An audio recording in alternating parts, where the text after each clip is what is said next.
Hey there, everybody. This is Chris C. from Houndsong Games. Here for Sea of Cinders. This is going to be our first art breakdown video. This is a little experimental right now.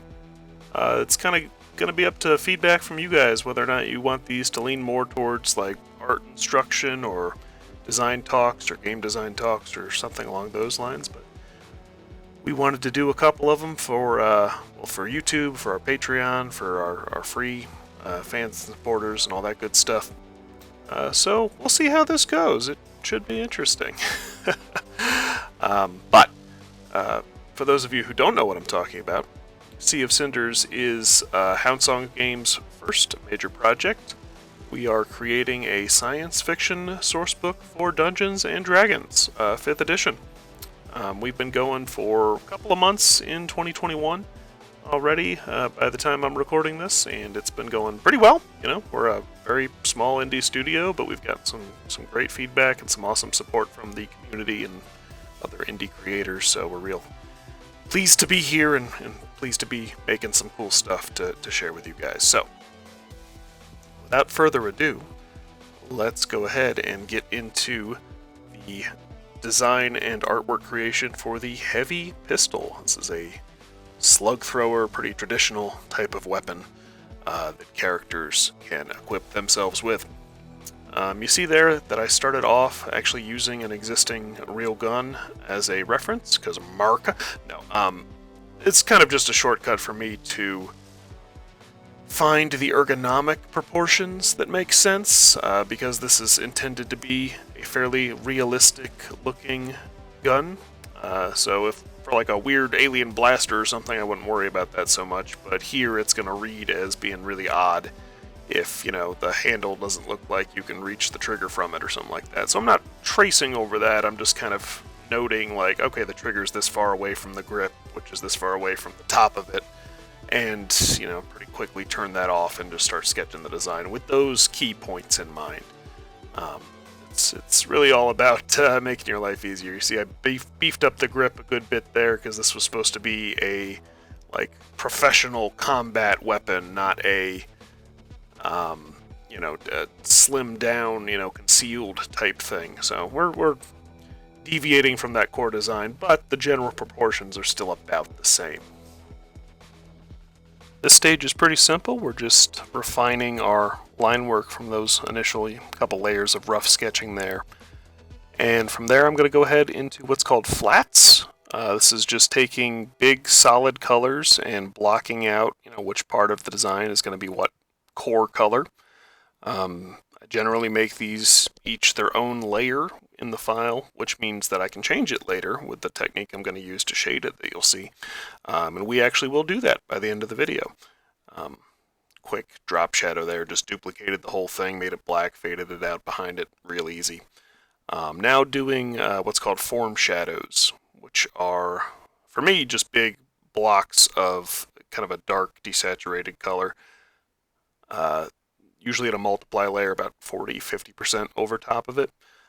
Just using this to define the general shape of the gun, of the design. So you can see, where does it bend, where does the surface kind of break and angle down. That gets darker. I usually make actually 2 layers like that stacked on top of each other, one for the deeper shadows and one for the bigger ones. And the nice thing about that is you can adjust it after the fact and, increase or decrease your shadow layers. Throwing in some basic highlights, and you see I put some just real simple texture over top of those flat layers underneath the shadows there. Nothing crazy, but it really kind of gives it that pop, that realism that I was going for. Just sort of blocking in and smudging in some real nice, easy highlights.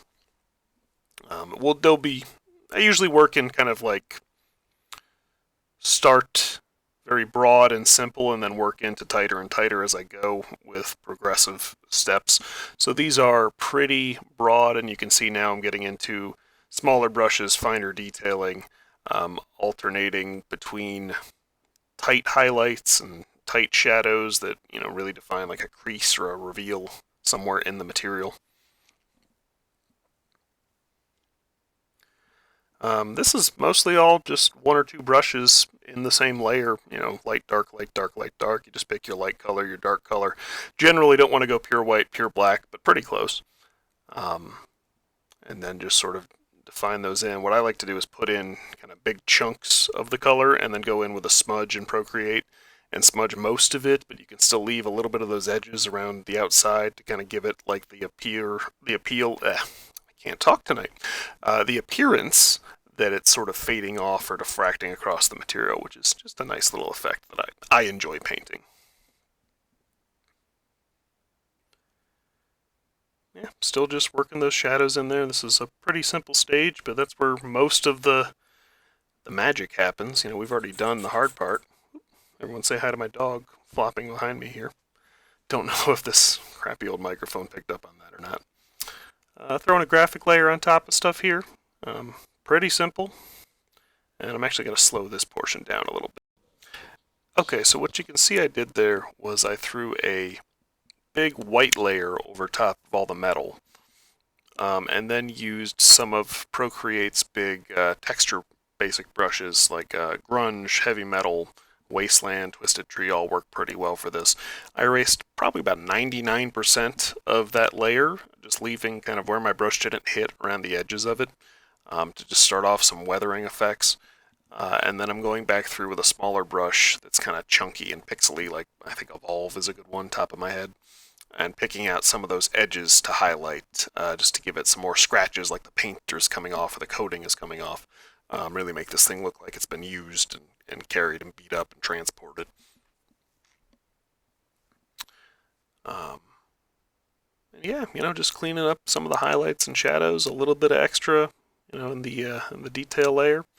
And then we wanted to do a second version of it. So you see I just went back to my flats layer and changed the colors, found one I liked, so kind of this eggshell almost white.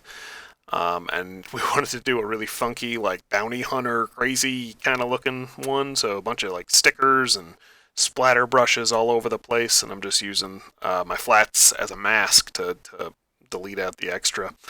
And then I go back through and use the transform controls and selection tools to kind of distort some of those patterns as they hit like the different facets of the shape. The liquefy tool also works pretty well for that in certain circumstances for more organic shapes, just to get them to kind of conform to the shape of the gun a little bit better. More color changes. Since it's a lighter base, I did darken up and some of the shadows and kind of beef up some of the highlights, but for the most part, drawing this way is nice because you don't have to do a ton of that to make a different version of it, different variation. Then just a real simple background. I used, some of the abstract, I think the cube brushes or whatever it's called. I wanted to use ones that I never have a reason to use typically. Just some simple color overlays on top of it. We got this cool, crazy. Oh, what's the girl from Borderlands? I don't remember. Just this crazy like character piece. Because who knows? Not everyone's like a military person. You might be some crazy space cowboy that's doing all sorts of fun stuff. That's the beauty of D&D. All right, well, thank you for coming along on this one. I think this painting took about 4 hours. Ideally, I'd get that down probably under 2 or 3 for something like this, but this was kind of experimental. This is one of the first ones we did. We were still trying to find our style and everything, so not complaining too much about that. As we do more, I get more proficient faster with the techniques and the tricks we're using. So, and yeah, I think at this point, it's up to you guys. Tell us if you like this, if you'd rather we did more detailed like art breakdowns on stuff, or if we did more talking towards like the design thinking behind this. We're kind of just throwing this out there and seeing kind of what clicks for people and what sparks interest. But we're trying to be transparent and show the behind the scenes because we're like a 2-man studio right now working part-time. So we're really trying to get ourselves out there and show what we're doing because we're real excited about it. We've had, like I said, great support so far. We're so thankful for it. And our biggest hurdle is, it's time and money, right?